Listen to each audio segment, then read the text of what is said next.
Karena kan Presiden Prabowo di pemerintahan yang baru sekarang kan punya cita-cita stabilitas ekonomi, stabilitas politik.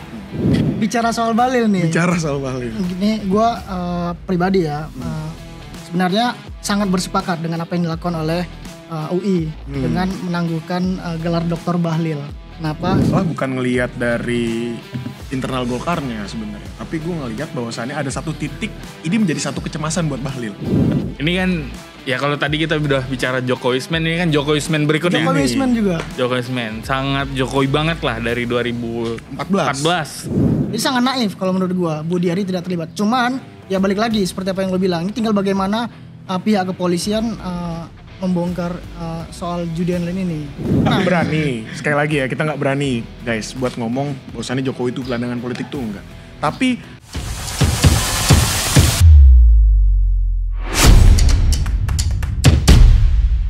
Assalamualaikum warahmatullahi wabarakatuh. Kembali lagi di podcast Gersaspol.id. Kali ini kita bersama Bung Ikhwanul. Gak usah bersama-bersama lah. Dan juga Mas Seto. ngeri. Ini untuk pertama kalinya Mas Setot tampil. hadir di podcast Gersaspol.id. Biasanya di belakang kamera ya. Biasa di belakang kamera. Oke, Bung Onul, main apa kita hari ini? Kita main apa ya? Ya kalau kita bicara hari ini untuk isu kan memang mostly lagi banyak isu ekonomi kan. Karena kunjungan Pak Presiden ke beberapa negara juga menghasilkan beberapa kesepakatan ekonomi, termasuk juga yang menarik sebenarnya kalau dari gua melihat ketika Presiden Prabowo bertemu dengan US, di situ yang pengen gua highlight sih sebenarnya bukan ketemu Biden ya, adalah ketika Presiden Prabowo menyampaikan situasi terkait Palestina, situasi terkait di Timur Tengah dan melihat respon dari US sendiri kan. Dan ini memang menjadi concern sendiri untuk Presiden Prabowo melihat situasi yang ada di Timur Tengah kan. Karena kan Presiden Prabowo di pemerintahan yang baru sekarang kan punya cita-cita stabilitas ekonomi, stabilitas politik. Itu tidak bisa dipungkiri bisa dipicu oleh situasi global, situasi geopolitik yang memang masih unstabil. Dan kalaupun Pak Prabowo ingin mencapai target-target pertumbuhan ekonomi, itu memang beliau harus benar-benar memastikan ke depan situasi global politik jauh lebih stabil. Oke. Tapi Nol, kalau gue melihat dari perjalanan Pak Prabowo nih sebagai kunjungan pertama sebagai presiden ke beberapa negara ini, gue justru melihat yang menarik itu antara dengan Cina dengan US di mana kedua-dua ini ternyata mereka bersepakat dan ingin menggandeng Indonesia dan membantu Indonesia dalam hal mengaplikasikan makanan gizi bergratis gitu. Ya. Nah, tergantung Prabowo nih, dia mau milih siapa? Mau milih akankah bekerja sama dengan US atau bekerja sama dengan Cina? Lu gimana tuh? Ada pandangan nggak? Kalau gue sendiri ngelihat sebenarnya yang lebih seru itu adalah dibalik ini semua ya, dibalik antara kunjungan Prabowo ke Tiongkok dulu ya kan. Setelah itu baru ke US, ke Tiongkok ketemu Presiden Xi Jinping, US ketemu Joe Biden sama yang tadi Bang Wanul bilang terkait dia ngomongin soal Palestine. Dan itu ketemu sama Menlu, dia langsung ngomong konfront di tempat langsung. Lain halnya juga situasi di dalam negeri malah. Oke, kenapa tuh? Apa tuh? Nah, situasi dalam negeri. Ini serunya. Kayak banyak banget nih. Ini Prabowo baru ninggalin Indonesia dalam kurun waktu baru beberapa hari. Oke. Ya, belum ada let's say seminggu lah. Tiba-tiba gelar Dr. Bahlil ditangguhkan. Nah, ini. Bicara soal Bahlil nih. Gini, gue pribadi ya, sebenarnya sangat bersepakat dengan apa yang dilakukan oleh UI dengan menangguhkan gelar Dr. Bahlil. Kenapa? Bahkan UI sampai moratorium ini program SKSG itu. Sehingga saat ini mereka menyetop ajaran baru dan tidak menerima mahasiswa baru. Untuk itu. Sebenarnya memang itu jadi polemik juga ya, dan gue ngelihatnya gelar doktor dari Bahlil sendiri kan juga menuai banyak kontroversi kan, dan banyak kalangan akademisi juga mempertanyakan, dan ini juga mempengaruhi citra dari UI sendiri sebagai salah satu kampus ternama bahkan masuk di level global kan. Satu-satunya kampus yang menggunakan nama Indonesia. Ya, satu-satunya kampus yang menggunakan nama Indonesia. Dan kalau gue sendiri kan sempat baca kan dan sempat mengikuti secara online sidang doktoral Bahlil kan, dan memang banyak pengamat akademisi di luar juga mengkritisi model penulisan termasuk data, dan akhirnya itu juga terkonfirmasi ketika Bahlil mencatut data dari Jatam, dan akhirnya Jatam mengeluarkan statement bahwa tidak berkenan kalau data yang dia tampilkan di dalam penelitiannya dimasukkan ke dalam disertasi Pak Bahlil sendiri. Dan ya so far sih gue ngelihatnya ya ini menjadi menarik kan gitu. Dan tinggal bagaimana di tahapan level tertinggi political will dari, ya ini kan tanggung jawabnya Kemendikti. Iya. Kemendikti kan untuk segera mengaudit, mengevaluasi, mungkin tidak hanya UI ya, semua kampus di seluruh Indonesia itu harus bisa dievaluasi untuk case-case yang seperti ini kan. Karena kita tidak mau dunia pendidikan kita, dunia akademisi, dunia tercoreng nih, gara-gara dunia satu kasus penelitian, dunia riset itu tercoreng hanya dengan kasus yang seperti ini kan gitu. Memang tantangannya banyak, cuman ya harus gimana lagi, ini harus dilakukan oleh pemerintah, dan ya pemerintah juga harus ambil take over masalah ini, jangan sampai terulang lagi lah hal serupa. Karena memang Nul, kalau secara waktu nih ya, secara waktu penelitian ataupun proses menjalani S3 itu dalam jangka waktu 2 tahun itu sangat. Sorry, gue ralat. Itu bahkan nggak sampai 2 tahun. Nggak sampai 2 tahun ya. Nah itu kan terlalu singkat ya. Yang sebenarnya kalau kita ngelihat secara normalnya orang gelar S3 itu gimana loh ribetnya gitu. Itu mungkin udah bisa meraih Nobel itu. Dan kebetulan pasca nggak berselang lama setelah Bahlil program S3 dokternya itu selesai kemudian kan Hasto juga muncul. Ya, Sekjen PDI Perjuangan iya. ya. Betul. Dan Hasto menyelesaikan S3 itu dengan rentang waktu yang lama gitu. Ya, 3,5 dibandingkan Bahlil. Nah, dan itu. bahkan AHY sendiri juga ketika ngambil program doktoral di Universitas Airlangga kan juga kurun waktunya hampir sama lah dengan Pak Hasto kan. Iya. Nah menurutku tuh kenapa nggak Bahlil ngambil UI sendiri ataupun universitas lain lah gitu. Kalau dia mau memang untuk kepentingan kepentingan jabatan, kepentingan politik daripada mengedepankan etika akademik, itu kenapa nggak dikasih aja gelar honoris causa itu? Oke. Dibandingkan harus mengikuti satu program, rangkaian program penelitian yang rentan waktunya panjang, akhirnya mencacati dunia ataupun etika daripada pendidikan itu sendiri. Oke. Ya gitu. Menarik sih. Ya gak gampang juga sih dokter honoris causa. Nah, iya. Dan mudah-mudahan ke depan pemerintah gak gampang juga mengeluarkan dokter honoris causa untuk kampus-kampus. Program honoris causa itu gelar terhormat juga ya. Ya, debatable lah kalau itu gue ngelihatnya. Karena memang dokter honoris causa itu kan hanya di Indonesia yang mungkin sangat prestis menerimanya. Untuk di luar misalnya di negara-negara yang kualitas pendidikannya mungkin di atas Indonesia kan jarang kita dengar ada pejabat publik menerima dokter honoris causa. Oke. Ngomongin soal Bahlil nih, ya. Bung Anwar. Akademiknya balik udah. Lagi akademiknya udah. Kayaknya kalau ngomongin tuh orang emang banyak banget materi Mas Dani. Masalahnya ya. Mana bridging gua? Seru kan? Nah itu bicara. Balik lagi ke Bahlil nih. Setelah tadi kita mengupas polemik di disertasi dia dan gelar S3 dia. Ada satu lagi ternyata. Betul. Fenomena yang nggak kalah menarik.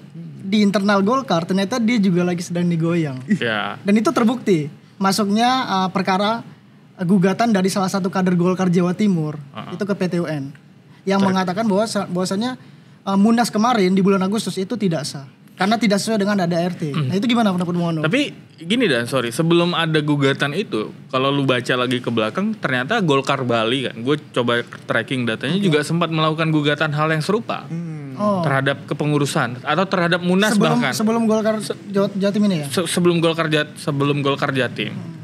Dan kalau nggak salah itu sekretaris DPD Golkar Bali yang menggugat itu, dan memang gugatan itu juga nggak lama setelah Munas di bulan Juni apa Juli kemarin itu dilangsungkan.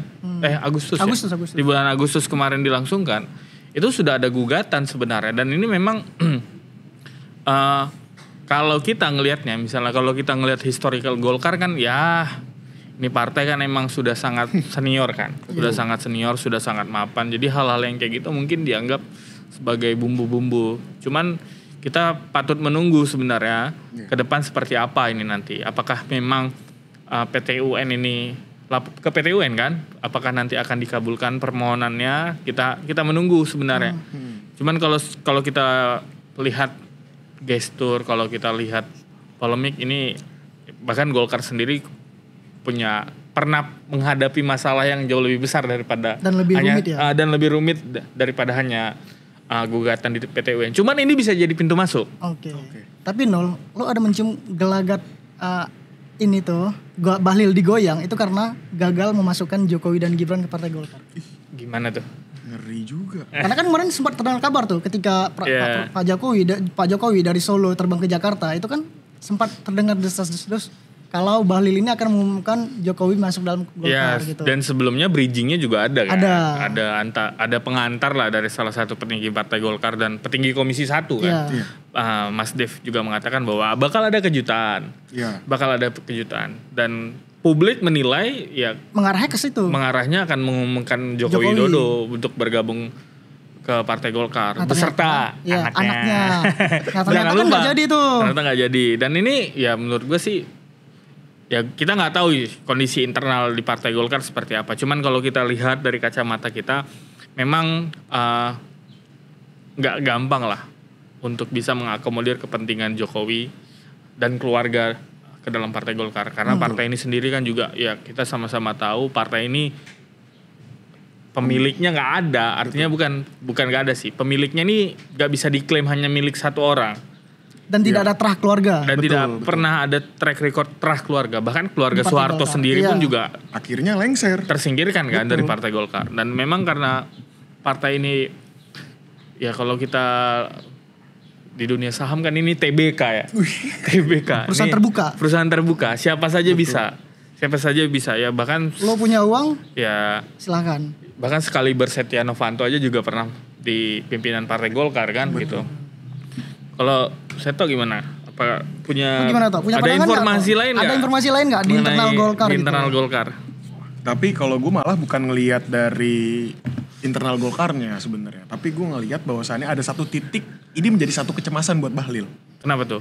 Karena semua sentimen daripada media hari ini tuh berusaha sekali untuk mencoba ngelihat bahwasannya Bahlil ini kok sudah tidak kuat secara penokohan, mulai dari diterpa isu dari gelar doktoralnya dia yang ditangguhkan, bahasa ditangguhkan dan dia jawab dengan santai, ya wisudanya Desember kalau kata dia gitu kan dalam narasi pemberitaan. Bukan ditangguhkan tapi direvisi. Iya, sedang dalam proses masa revisi.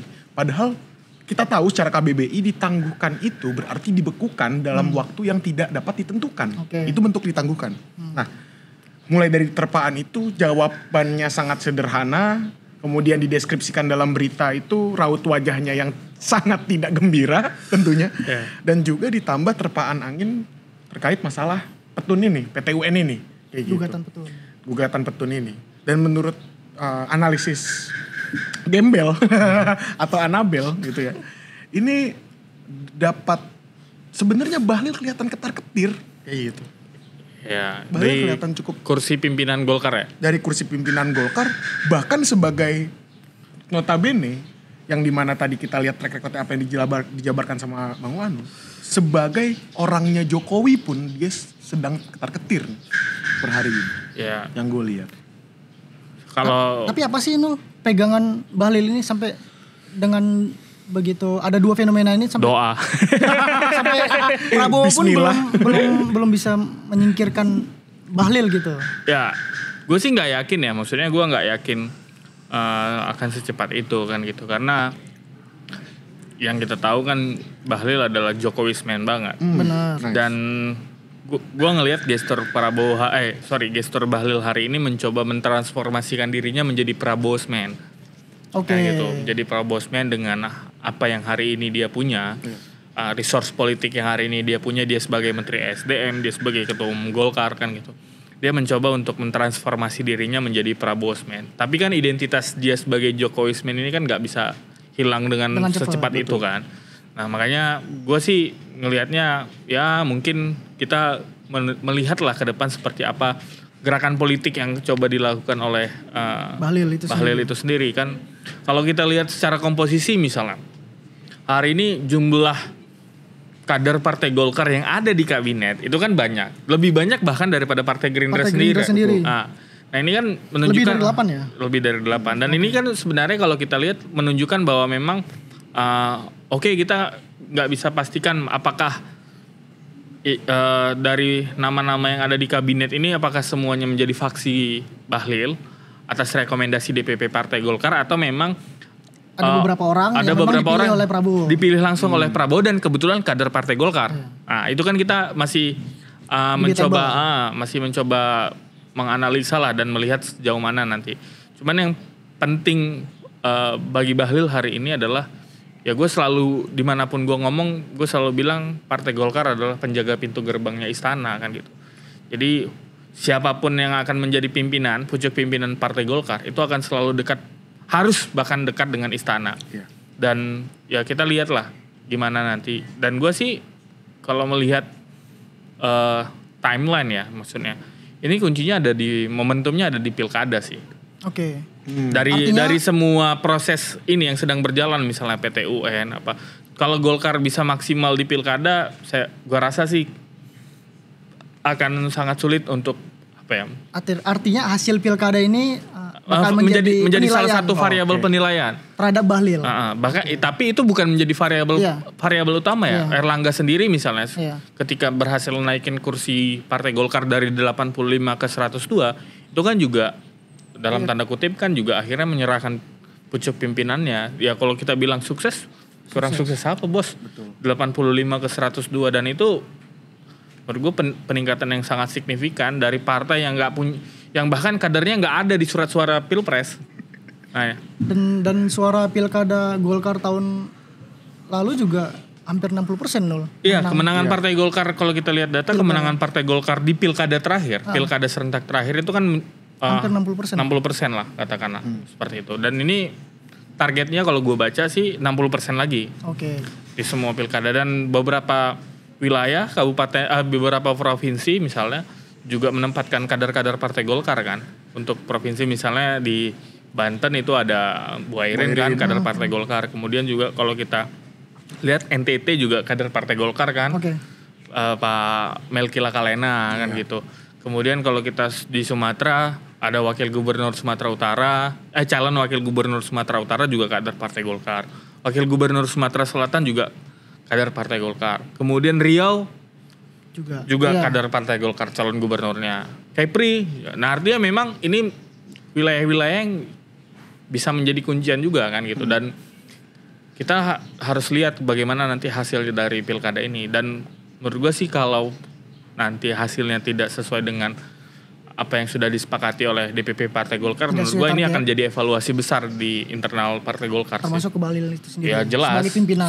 Sebagai pimpinan. Karena kan memang ada banyak perubahan ya. Kalau kita lihat banyak perubahan nama-nama ketika Erlangga proses transisi dari Erlangga ke Bahlil kan. Termasuk juga akhirnya kan polemik di Banten kan gitu. Drama Airin di Banten kan. Betul. Yang kemarin itu hampir sempat ingin keluar dari Golkar ketika emang tidak diusung. Akhirnya Golkar yang cabut dari Andra Soni. Gimana? Apalagi? Ini kita udah ngomongin satu menteri yang punya polemik nih. Tapi jangan polemik lah. Enggak polemik. Turbulence aja, turbulence politik aja. Tapi ada yang lebih menarik lagi nih. Enggak gitu Dinda. Jangan gitu Dinda. Ada satu menteri lagi Nol. Apa itu? Yang menarik untuk kita bahas sebenarnya. Dan ini juga masih dalam polemik di masyarakat, terutama di pihak kepolisian. Oke. Menteri Koperasi Budiari. Oh, ini kan ya kalau tadi kita udah bicara Jokowismen, ini kan Jokowismen berikutnya. Jokowismen juga. Jokowismen sangat Jokowi banget lah dari 2014. Orang yang mengeklaim bahwasannya yang paling ngeklaim bahwasannya dia adalah kalau bisa dibilang jempol kanannya Jokowi. Jempol kanannya Jokowi. Okay. Ya ini nih Budiari. Dan hari ini juga sebelumnya juga sebagai Menteri Komunikasi dan Informatika kan. Iya. Sekarang udah jadi Komdigi. Nah itu kan di posisinya sekarang lagi ketar-ketir Nul. Kalau kita lihat di pemberitaan media ya. Ya lagi berupaya untuk didorong lah. Iya. dalam tanda kutip untuk mengklarifikasi keterlibatan dirinya terhadap polemik di judi online. Kalau menurut analisa lo nih sebenarnya gimana sih peran Budiari itu sebenarnya bisa kita kategorikan sebagai salah satu yang masuk dalam kasus judi online ini atau sebenarnya itu terpisahkan, bisa dipisahkan gitu?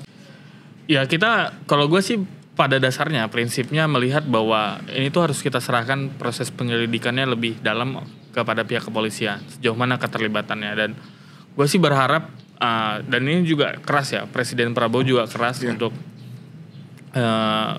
mengusut secara tuntas kasus judi online karena memang kita lihat judi online ini udah sangat sudah sangat membuat sengsara masyarakat sih, dan menjadi virus yang sulit untuk diperbaiki kan gitu. Cuman terutama memang bagi kaum pelajar. Ya, cuman kan memang ada political will yang luar biasa dari Pak Prabowo sendiri selaku presiden untuk segera menuntaskan masalah ini. Gue sih berharap pihak kepolisian, kemudian juga pihak kejaksaan, terus juga kemudian ada PPATK di situ, dan ya semua pihak yang hari ini termasuk juga Menteri Komunikasi dan Digital yang baru ya, Ibu Mutia Hafid kan punya komitmen yang sangat luar biasa. Ya benar-benar harus bisa dibuka sebuka-bukanya, seterbukanya lah. Okay. Dan karena ini menyangkut masa depan kan gitu. Iya. Karena ya kalau kita baca datanya kan artinya bahkan tidak hanya masyarakat kelas menengah ke bawah kan yang terlibat, ada pihak kepolisian juga, aparat oknum kepolisian, oknum TNI, oknum kejaksaan. Dan yang paling buat gue miris itu sebenarnya adalah ketika statement dari Jaksa Agung kan. Ketika temuan yang mengatakan bahwa ada oknum kejaksaan yang juga terlibat di dalam judi online, dan responnya hanya bilang itu hanya iseng-iseng. Menurut gue nih sangat mengecewakan lah dari kayaknya dia harus ke dokter psikis kayaknya. Dari seorang pejabat tinggi negara kan gitu. Karena ini kan penyakit, ya bukan hanya penyakit sosial sih menurut gue, ini penyakit ekonomi yang harus kita bisa selesaikan. Untuk bisa, ya itu tadi target pertumbuhan 8% itu kan, ya salah satunya kan didorong dengan daya beli masyarakat. Kalau lu terlibat judi kan, misalnya judi online, sangat kompleks lah ini masalah. Kalau gue nggak berani berstatement, bukan nggak berani sih, gue belum berani berstatement apakah sejauh mana keterlibatan Budiari kan dalam kasus judol. Cuman gue sih berharap ini diusut sampai setuntas-tuntasnya. Nah tapi ini kan netizen, warganet, mau itu di Twitter, Instagram ataupun TikTok, itu banyak mendesak loh. Aparat kepolisian untuk ikut juga memeriksa Budiari. Nah kalau menurut pandangan saya tuh ada nggak informasi-informasi yang bisa dicoba disampaikan terkait dengan Budiari? Sebenarnya kalau kita ngelihat seorang Budiari ya, yang dulu memang sebagai penggantinya dari Johnny G. Plate di Kominfo, itu masih namanya Kominfo ya, di Kominfo, dan dia bertandang di Kominfo menyuarakan dan menggaungkan sendiri loh padahal. Ya apa kan? tuh? Terkait masalah pembasmian judi online. Pemberantasan judi online. Dia yang menggaungkan sendiri, dia yang mencoba untuk menyemarakan semangat itu, bahwasannya bahkan ditemukan temuan-temuan baru, ya kan? Dia melihat bahwasannya ada beberapa situs yang sudah dibekukan dari rilis-rilisnya itu kan.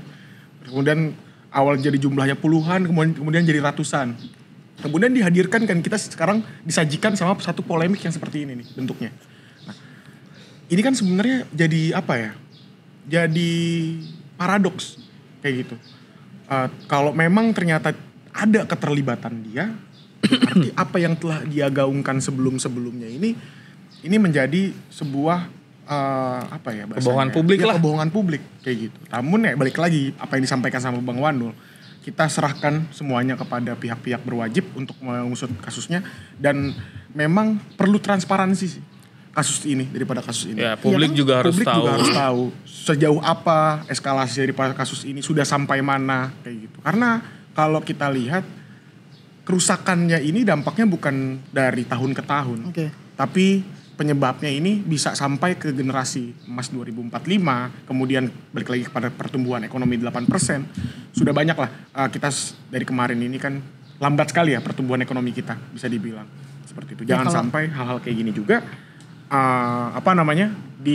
membuat ekonomi kita juga semakin terhambat. Lu gimana? Lu yakin nggak ini punya keterlibatan? Sangat naif kalau Budiari tidak terlibat dalam kasus judi online ini, karena apa yang selama ini ternyata dibongkar itu ternyata ketika Mas Budi Ari itu masih memimpin Kominfo gitu.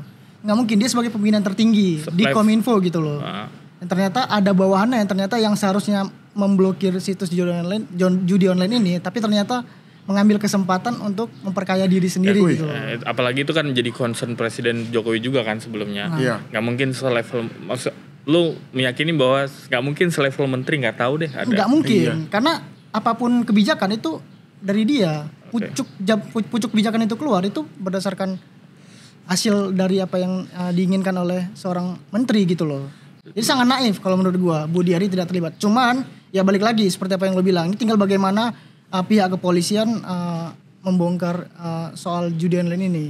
Ya kita tunggu aja sih proses hukum yang sedang berjalan ya. Mudah-mudahan ini dibuka seterang-terangnya dan ya ini bisa kita publik lah khususnya bisa tahu sejauh mana akhirnya ini diselesaikan kan gitu. Betul, dan ini juga jadi kesempatan publik juga untuk turut mengawal. Kalau menurut gue. Jadi haruslah. Ya, jadi kasus ini jangan sampai publik atau teman-teman warganet atau netizen buta mata itu buta mata. Soal diterpa sama kasus lain, perselingkuhan, ya kan? Kasus-kasus yang lain itu kan malah semangat teman-temannya malah jadi redup. Biasa itu mainan buzzer. Ini buzzer. Agenda setting. Buzzer nih. Agenda setting. Ini buzzer nih, tolong ya. Ini ada satu masalah bangsa ini guys. Ini masalah bangsa. Tolong jangan sampai ketimpa sama masalah lain, apalagi masalah Aduh, tolong editor itu ditit ya. Itu ditit ya. Tit. Nah, tolong itu ditit. Itu tidak lolos sensor. Ya, apalagi nih Dan? Kita bahas apa lagi? Sebenarnya kalau kita bahas, artinya kan ini belum ya hampir sebulan lah. Hampir sebulan pemerintahan Pak Prabowo, Kabinet Merah Putih sudah berjalan dan memang ada beberapa poin-poin yang atau kebijakan-kebijakan, gebrakan-gebrakan yang patut kita apresiasi. Kemudian juga memang ya gue sih meyakini proses transisi pemerintahan ini bisa smooth, lancar, kurang lebih 100 hari atau bisa 4-6 bulan lah kita akan melihat seberapa impactful kan gitu. Dan juga kan juga sudah disampaikan bahwa akan ada evaluasi setiap 6 bulan kan. Betul. Oke. Tapi Nol, kalau ngomongin soal isu politik nih sebenarnya ada isu satu lagi sih. Apa tuh? Yang mungkin sebenarnya isu politik tuh banyak. Cuman mungkin kita ambil yang paling terdekat gitu loh. Momennya pas juga di bulan November tanggal 27 kita bakal melaksanakan yang namanya pilkada serentak. Nah itu. Bicara soal pilkada nih, ternyata ada nih mantan presiden kita nih yang ternyata post power syndrome. Bukan gue yang ngomong post power syndrome ya guys. Gue gak berani bilang Bu Mega post power syndrome ya. Gue gak berani bilang Pak Jokowi post power syndrome. Masa kita berani bilang Pak Jokowi gelandangan politik? Itu lebih parah lagi ternyata. Loh, kita kan bilang kita gak berani. Iya, ya karena kalau gue ngeliat pemberitaan hari ini sangat terbukti gitu loh. Ya. Keterlibatan mereka gitu loh. Apalagi Jokowi itu sampai mau jadi kabarnya nih, mau jadi jurkam di Pilgub Jawa Tengah kan. Gitu. Gue sih melihat fenomena itu ya sebenarnya ini konsekuensi dan gue melihat bahwa ini kan ada kausalitas lah. Ada sebab akibat kenapa misalnya akhirnya selevel presiden, misalnya presiden ke-5, presiden ke-7. Oke, kalau misalnya dalam konteks pilpres pun presiden ke-8 loh. Prabowo sendiri. Ya, presiden ke-8. Oke, kalau dalam konteks pilpres gue memaklumi. Karena itu kan pertarungannya sangat besar. Lokusnya sangat luas. Hingga akhirnya mungkin ada butuh endorsement. Nah, gue sih menyayangkan kenapa akhirnya sampai seperti itu. Untuk level pilgub ya. Cuman itu setelah gue lihat, setelah gue pahami, ya akhirnya gue maklumi lah. Karena kan memang yang bertarung adalah orang dekatnya Jokowi kan, mantan Kapolda Jawa Tengah, yang kalau teman-teman media atau beberapa tulisan di luar menyatakan bahwa Ahmad Lutfi adalah geng Solo kan. Tapi sebenarnya Nol, bukan hanya Pilgub Jateng Nol, ternyata ada banyak calon-calon kepala daerah nih, mulai itu dari Sumsel, Jambi, Kaltim, Papua, yang itu juga menghadap ke Jokowi gitu loh. Ya butuh endorsement politik. Itu nggak bisa gue pungkiri sih Dan. Maksudnya sampai dengan akhir masa jabatannya Pak Jokowi sendiri kan approval rate Pak Jokowi kan sangat tinggi, 70%. Dan menurut gue itu menjadi salah satu modal lah bagi siapapun yang ingin bertarung dalam konteks pilkada. Itu menjadi modal untuk mereka ketika mereka di-endorse politik oleh Pak Jokowi. Dan ya kalau menurut gue sih yang paling patut kita tunggu adalah hasil dari pilkada itu sendiri. Kalau gue sih lebih pengen highlight sebenarnya Jawa Tengah ya. Kenapa akhirnya ini kan akhirnya pertarungan antara Megawati dan Jokowi. Iya. Ini bisa jadi headline. Bisa jadi headline. Benar. Megawati Pertarungan antara Jokowi dengan Megawati. Ya, khususnya di Jateng. Di Bali. Yang memang jadi kandangnya PDIP. Ya, dan itu sih gue sih melihat ya Bu Mega dan PDI kan punya infrastruktur partai. Yeah. Kemudian juga Pak Jokowi mungkin masih punya infrastruktur relawan. Ya tinggal kita lihat lah bagaimana masing-masing infrastruktur ini bisa dimanfaatkan oleh masing-masing kandidat lah. Cuman ya kalau lu tuh gimana tuh ngeliat tuh? Ini sebenarnya bisa kita sebut presiden turun kasta nggak sih? Kalau gue ngeliat sekelas mantan presiden nih masih ngurusin hal-hal kecil seperti bilang aja gelandangan politik nggak apa-apa. Kita nggak berani, sekali lagi ya kita nggak berani guys buat ngomong bahwasannya Jokowi itu gelandangan politik tuh enggak. Tapi kalau gue lihat secara mentalitas, secara mentalitas, orang-orang yang ketemu sama presiden-presiden terdahulu untuk minta endorsement itu mental orang kalah. Kalau menurut gue secara pribadi, itu mental. Kenapa? Mental kalah Pak. Karena untuk apa? Ketika dia berhasil membranding diri dia dengan membuat citra politik, mereproduksi citra politik yang sangat bagus, kemudian juga kita bisa ngelihat by data, by survei segala macam. Yang di atas angin surveinya, bahkan kemarin tuh ada di salah satu lupa pilgub mana ya, itu siap 46. Udah pilgub Jakarta. Yang bahkan kalau kita lihat dalam garis sosial medianya, ya kan, itu nggak jarang posting, bahkan selama ke belakang nggak posting bareng sama Ibu Mega, ya kan. Tapi ada yang makan malam bersama presiden kita, bahkan rela ketemu sama Jokowi katanya, ya kan? Banyak calon-calon kepala daerah yang... Nah itu kan berarti mental orang kalah kayak gitu. Nah kita bisa ngelihat bahwasannya ketidakberhasilan baik itu infrastruktur di bawah tim-tim relawan, tim ses, tim sukses dan lain-lain, dan juga cara dia membangun komunikasi publik kayak gitu. Akhirnya ada beberapa gap yang gue lihat. Akhirnya gue butuh sebuah endorsement kuat yang punya citra politik baik, kemudian relasi kuasa yang cukup menarik. Apalagi kalau bukan di-endorse sama mantan presiden. Kira-kira endorsement rate-nya berapa tuh? Rate-nya berapa itu? Tolong Pak, kabarin aja. Nominal dalam rupiah. Berapa? Biasanya kan kalau endorsement ada rate-nya kan gitu. Benar. Harusnya sih ada sih. Ya tapi ya gue sih nggak menyalahkan. Cuman ya fine-fine aja lah dalam konteks. Kalau secara aturan memang tidak ada yang melarang. Tidak ada yang melarang. Tapi secara kita balik lagi secara mungkin psikologis atau moral gitu. Moral politik. Ini kan bisa kita bicara ibaratkan presiden turun kasta nih loh. Iya. Aduh. Dan ini jadi salah satu ya fenomena yang baru-baru juga kayak gitu. Menurutku. Dan mungkin bisa terulang lagi nanti di 2029. Iya. Sangat mungkin terjadi. Oke.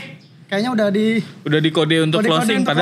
Padahal gue tadi pengen ngebahas soal Anies ya. Wow. Gue juga pengen ngebahas soal Zulhas yang tiba-tiba datang ke Solo. Ada apa tuh? Itu next episode Karena per sore tadi Mas Anies sudah ketemu dengan Pak Pramono, dan di hari sebelumnya juga udah ketemu sama Ahmad Saiku dan Ilham Habibie ya? Ilham Habibie. Apakah ini bentuk endorsement politik juga dari Anies Baswedan? Yang bukan ketua umum partai, bukan anggota partai, hanya calon presiden. Next episode kita juga bahas soal Zulhas nih, yang tiba-tiba datang ke Solo menemui Jokowi dalam keadaan kasus Tom Lembong yang masih bergulir. Kasus impor gula pasir. Sampai bertemu di episode berikutnya. Salam.